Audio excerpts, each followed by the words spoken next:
उद्धव ठाकरे के पास उनकी पार्टी रहेगी या नहीं रहेगी, इसे लेकर अंतिम फाइनल सुनवाई चल रही है सुप्रीम कोर्ट में। और यहां पर सुप्रीम कोर्ट में बहस के दौरान बवाल हो गया। सुप्रीम कोर्ट में उद्धव ठाकरे के वकील कपिल सिब्बल की बोलती बंद होगी। सुप्रीम कोर्ट ने जो हथौड़ा चलाया उसके बाद तो उद्धव ठाकरे को दिखने लगा है कि अब हारे तो सब हारे। तो क्या वाकई में उद्धव ठाकरे सब कुछ हार जाएंगे? अंतिम सुनवाई में आखिर हो क्या रहा है, सब कुछ आपको दिखाते हैं, आपको बताते हैं। आप भी वीडियो को शेयर जरूर करें और कमेंट करके अपनी राय जरूर दें कि उद्धव ठाकरे को क्या वाकई में अपनी पार्टी पर अधिकार मिल पाएगा या फिर जो पार्टी जा चुकी है शिंदे गुट के पास वो वापस नहीं आने वाली। आप क्या मानते हैं? कमेंट सेक्शन में जरूर बताएं। तो सुप्रीम कोर्ट में उद्धव ठाकरे की तरफ से पेश हुए वकील कपिल सिब्बल, जो इन दिनों लगातार सुनवाई चल रही है उद्धव ठाकरे की पार्टी यूबीटी के मालिकाना हक को लेकर या कहें कि पार्टी के अधिकार को लेकर। और ये बात यूबीटी की नहीं हो रही है, यूबीटी उद्धव ठाकरे ने बाद में बनाई थी। ये बात हो रही है शिवसेना की, जिसका चुनाव निशान धनुष बाण था, तो वो फिलहाल शिंदे गुट के पास में है। और उद्धव ठाकरे की तरफ से लगातार बार बार दलीलें यही दी जा रही थी और इसी बात को लेकर सुप्रीम कोर्ट भी पहुंचे थे। तो अब फाइनली अंतिम सुनवाई चल रही है, लगातार सुनवाई का दौर जारी है। और अब जो मंगलवार को सुनवाई हुई उसमें उद्धव ठाकरे की तरफ से जो दलील दी गई उसके बाद तीखी बहस हो गई। उद्धव ठाकरे यानी कि शिवसेना यूबीटी ने सुप्रीम कोर्ट में वकील के जरिए पैरवी करते हुए कहा कि सिर्फ विधायक दल का टूट जाना या कहीं विधायक दल में टूट हो जाना राजनीतिक दल में टूट के बराबर नहीं मान सकते। और यहाँ पर सुप्रीम कोर्ट में सीजेआई सूर्यकांत और जस्टिस जोय माल्या बागची के साथ ही जस्टिस वी मोहना की पीठ के सामने सुनवाई चल रही है। अब कपिल सिब्बल ने चुनाव आयोग के इस फैसले को गैर कानूनी करार दिया और साथ ही साथ एकनाथ शिंदे गुट को जो असली शिवसेना की मान्यता दी गई, उन्हें चुनाव निशान भी दिया गया, तो उसे भी गैर कानूनी और संविधान के खिलाफ माना गया। अब यहाँ पर सुप्रीम कोर्ट में सुनवाई के दौरान कपिल सिब्बल ने कहा कि विधायक दल में टूट को राजनीतिक दल में टूट बता दिया गया, जो कि गलत है। लेकिन यहीं पर सुप्रीम कोर्ट ने भी बड़ी टिप्पणी कर दी। जी हाँ, सुप्रीम कोर्ट ने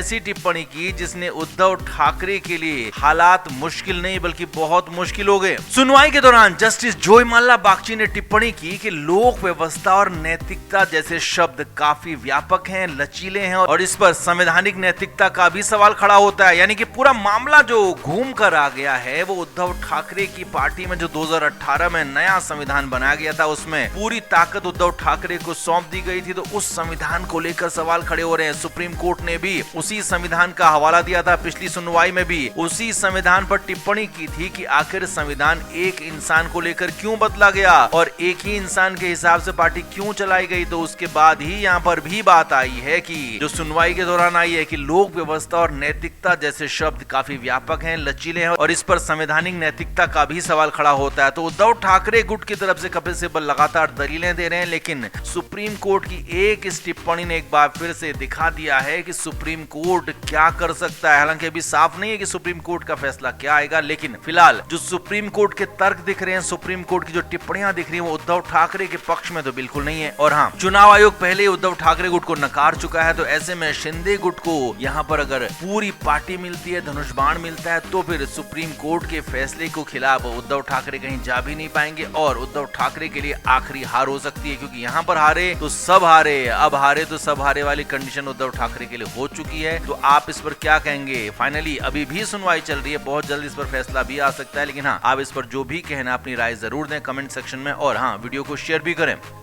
तो सुप्रीम कोर्ट में शिवसेना के दोनों गुटों के बीच चल रहे कानूनी संघर्ष की सुनवाई हुई और इस दौरान सुप्रीम कोर्ट ने गंभीर सवाल उठा दिए। चीफ जस्टिस सूर्यकांत और जस्टिस जोय माल्या बागची के साथ जस्टिस वी मोहना की पीठ ने कहा कि सिर्फ और सिर्फ संवैधानिक संस्थाओं से ही नहीं बल्कि राजनीतिक दलों से भी ये उम्मीद की जानी चाहिए कि वो आंतरिक लोकतंत्र के सिद्धांतों पर काम करें। यानी कि एक तरह से साफ साफ सवाल उठा दिया कि उद्धव ठाकरे आंतरिक लोकतंत्र को बढ़ावा नहीं दे रहे थे, उद्धव ठाकरे की पार्टी में आंतरिक लोकतंत्र नहीं था। सुप्रीम कोर्ट ने कहा कि लोकतांत्रिक सिद्धांत सिर्फ और सिर्फ संस्थाओं तक सीमित नहीं रहने चाहिए, ये सभी पार्टियों पर भी होने चाहिए। और इसी दौरान सुप्रीम कोर्ट ने शिवसेना के संशोधित संविधान पर भी गंभीर सवाल खड़े कर दिए। सुप्रीम कोर्ट ने कहा कि ऐसा लगता है कि शिवसेना के संविधान में संशोधन के बाद ये पार्टी यानी कि उद्धव ठाकरे की जो पुरानी पार्टी थी वो एक व्यक्ति का ढांचा बनकर रह गई है। जी हाँ, बहुत बड़ी टिप्पणी की है सुप्रीम कोर्ट ने। अब इसका मतलब भी समझिए, एक व्यक्ति का ढांचा मतलब है कि उद्धव ठाकरे अपने हिसाब से पार्टी को हाँक रहे थे, पार्टी के संविधान को तोड़ा गया, मरोड़ा गया, बदला गया। और इसीलिए सुप्रीम कोर्ट ने बड़ी टिप्पणी की है कि अगर उद्धव ठाकरे के वकील कपिल सिब्बल संविधान की बात करते हैं, पार्टी के संविधान को सामने लाते हैं, तो यहाँ पर पार्टी के संविधान को भी तो बदला गया था, पार्टी के संविधान को एक व्यक्ति का ढांचा बनाकर रख दिया था। और सुप्रीम कोर्ट ने शिवसेना के इसी पार्टी के संविधान और उसके अंदाज पर सवाल खड़े करते हुए कहा कि ये संशोधनों के बाद पार्टी का संविधान एक व्यक्ति यानी कि उद्धव ठाकरे का ढांचा बनकर रह गया। सुप्रीम कोर्ट ने कहा कि जब संस्थाओं से यानी कि सुप्रीम कोर्ट हो चाहे कोई और संस्था, उनसे लोकतांत्रिक मूल्यों की रक्षा की उम्मीद की जाती है, तो राजनीतिक दलों से भी उनकी जांच होनी चाहिए कि वो क्या लोकतांत्रिक तरीके से काम कर रहे हैं या नहीं कर रहे हैं। यानी कि उद्धव ठाकरे की पार्टी में लोकतंत्र था या नहीं, इसका भी परख होनी चाहिए, इसकी भी जांच होनी चाहिए। सुप्रीम कोर्ट ने कहा कि शुरुआत में शिवसेना का संविधान लोकतांत्रिक सिद्धांतों के आधार पर था, लेकिन बाद में इसमें संशोधन किया गया, संविधान को बदला गया और ये पूरी तरीके से एक व्यक्ति के नियंत्रण वाला ढांचा बन गया। यानी कि एक तरीके से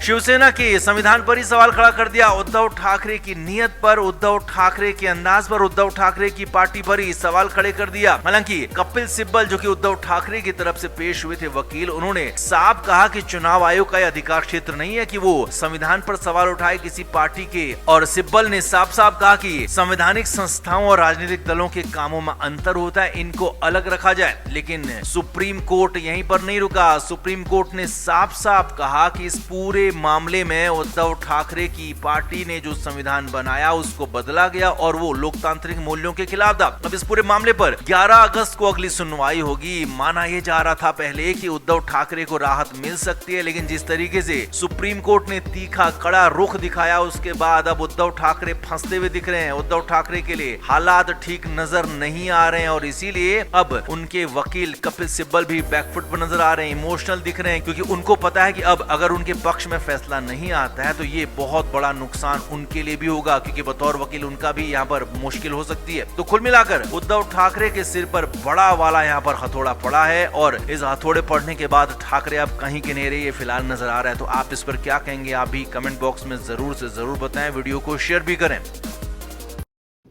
फ्लेम मीडिया रिपोर्ट।